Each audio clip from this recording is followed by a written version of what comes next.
وَلَقَدْ يَسَّرْنَا الْقُرْآنَ لِلذِّكْرِ فَهَلْ مِن. Peristiwa Isra Mi'raj dan kaitannya dengan sains. Isra Mi'raj menjadi salah satu peristiwa paling agung dalam sejarah Islam. Karena dalam peristiwa itu, Nabi Muhammad mendapatkan wahyu tentang pensyariatan salat 5 waktu, memperoleh keistimewaan dari Allah untuk melakukan perjalanan mulia bersama malaikat Jibril, bertemu dengan nabi-nabi terdahulu, melihat surga dan juga berjumpa dengan Allah. Allah Subhanahu wa Ta'ala mengabadikan peristiwa ini di dalam Al-Quran. Maha suci Allah, yang telah memperjalankan hambanya, pada suatu malam dari Al-Masjidil Haram ke Al-Masjidil Aqsa yang telah kami berkahi sekelilingnya agar kami perlihatkan kepadanya sebagian dari tanda-tanda kebesaran kami. Sesungguhnya Dia adalah Maha mendengar lagi Maha mengetahui. Surat Al-Isra 1. Isra artinya adalah perjalanan di malam hari. Secara istilah, Isra adalah perjalanan Rasulullah Shallallahu Alaihi Wasallam pada suatu malam dari Masjidil Haram di Mekah ke Masjidil Aqsa di Palestina. Mi'raj secara bahasa artinya naik. Secara istilah adalah naiknya Rasulullah Shallallahu Alaihi Wasallam ke Sidratul Muntaha. Dalam Al-Quran, Mi'raj ini disinggung dalam surat An-Najm. Dan sesungguhnya Muhammad telah melihat Jibril itu, dalam rupanya yang asli, pada waktu yang lain, yaitu, di Sidratil Muntaha. Di dekatnya ada surga tempat tinggal, ketika Sidratul Muntaha diliputi oleh sesuatu yang meliputinya. Penglihatannya, Muhammad tidak berpaling dari yang dilihatnya itu dan tidak pula melampauinya. Sesungguhnya dia telah melihat sebahagian tanda-tanda kekuasaan Tuhannya yang paling besar. Surat An-Najm 13-18. Sejarah singkat Isra Mi'raj. Sejarah singkat peristiwa Isra Mi'raj diawali pada sebuah malam selepas salat Isya. Rasulullah Shallallahu Alaihi Wasallam beristirahat sejenak sambil berbaring di Masjidil Haram. Kemudian beliau didatangi malaikat Jibril dan dada beliau dibelah. Rasulullah Shallallahu Alaihi Wasallam bersabda, "Lalu hatiku dikeluarkan dan dicuci dengan air Zam-Zam, kemudian dikembalikan ke tempatnya dan memenuhinya dengan iman dan hikmah." Hadis riwayat Bukhari. Setelah itu, didatangkanlah buruk yang menjadi kendaraan beliau sewaktu Isra. Buruk satu akar kata dengan bark yang artinya kilat. Didatangkan kepadaku buruk yakni seekor tunggangan berwarna putih, tinggi, lebih tinggi dari keledai dan lebih pendek dari bigal, ia meletakkan langkahnya sejauh pandangannya, hadis riwayat Muslim. Setibanya di Masjidil Aqsa, beliau salat 2 rakaat mengimami ruh para nabi. Usai salat dan keluar dari Masjid Al-Aqsa, malaikat Jibril datang membawa 2 wadah minuman. Satu berisi susu dan satu lagi khamer. Rasulullah Shallallahu Alaihi Wasallam pun memilih susu. "Sungguh engkau telah memilih kesucian," kata Jibril dalam lanjutan hadis tersebut. Mi'raj pun dimulai.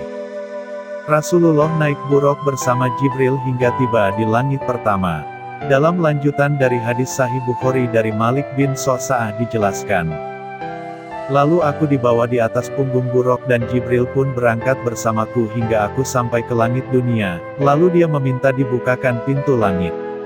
Hingga beliau pun melewati pintu-pintu langit yang dihuni oleh arwah para nabi. Di langit ke-7, Rasulullah bertemu dengan Nabi Ibrahim yang sedang menyandarkan punggungnya di Baitul Ma'mur. Di mana tempat itu setiap harinya dimasuki oleh 70.000 malaikat dan mereka tidak kembali lagi sesudahnya. Kemudian buruk tersebut pergi bersamaku ke Sidratul Muntaha yang lebar daun-daunnya seperti telinga gajah dan besar buah-buahnya seperti tempayan besar. Tatkala perintah Allah memenuhi Sidratul Muntaha berubah dan tidak ada seorang pun dari makhluk Allah yang bisa menjelaskan sifat-sifat Sidratul Muntaha karena keindahannya. Maka Allah memberiku wahyu dan mewajibkan kepadaku sholat 50 kali dalam sehari semalam. Setelah mendapat tugas sholat 50 kali dalam sehari, Rasulullah turun dan bertemu dengan Nabi Musa. Apa yang diwajibkan Rabb-Mu terhadap umatmu? Tanya Nabi Musa. Aku menjawab, sholat 50 kali. Musa berkata, kembalilah kepada Rob-Mu, mintalah keringanan karena sesungguhnya umatmu tidak akan mampu melakukan hal itu.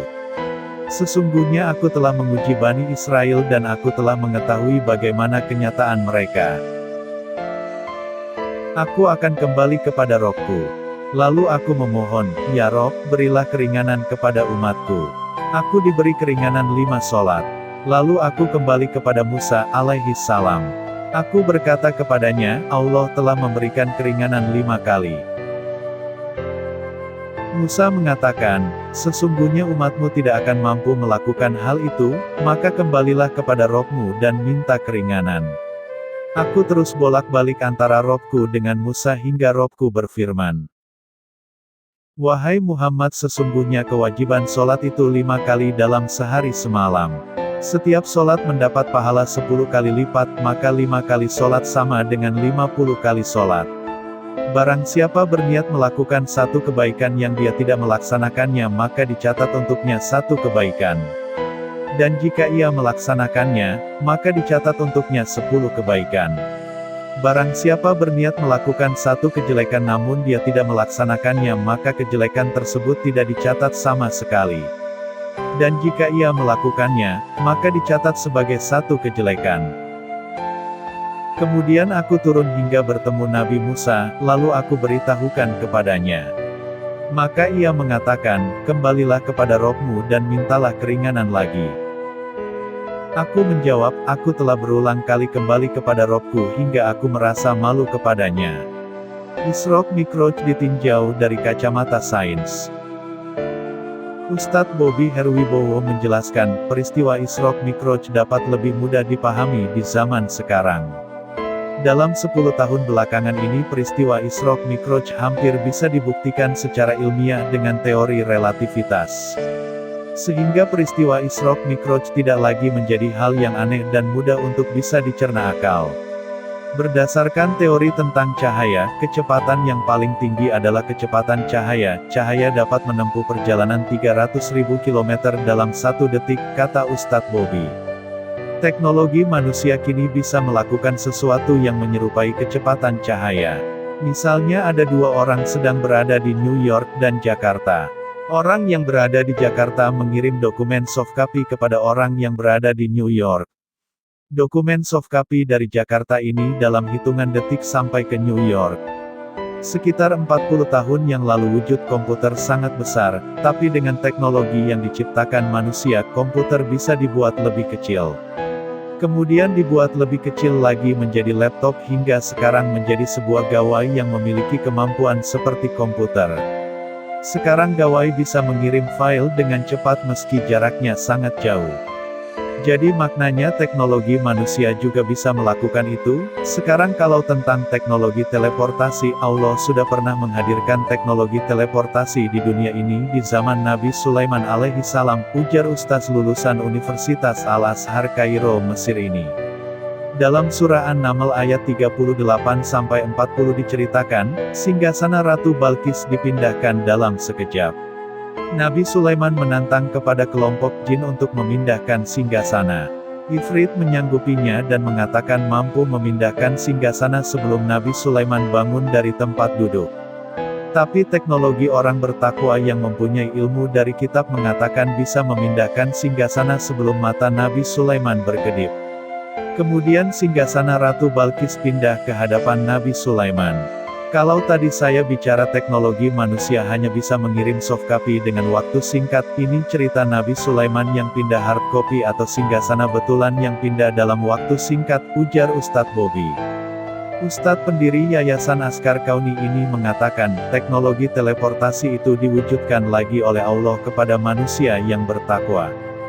Dulu Rasulullah lebih dahsyat teleportasinya menembus 7 lapis langit hingga ke Sidratul Muntaha, kemudian Rasulullah kembali lagi ke bumi hanya dalam waktu kurang dari semalam. Jadi secara ilmiah, peristiwa Isra Mi'raj gampang untuk dicerna akal. Sekarang, kalau zaman dulu mungkin susah dicerna, jelasnya.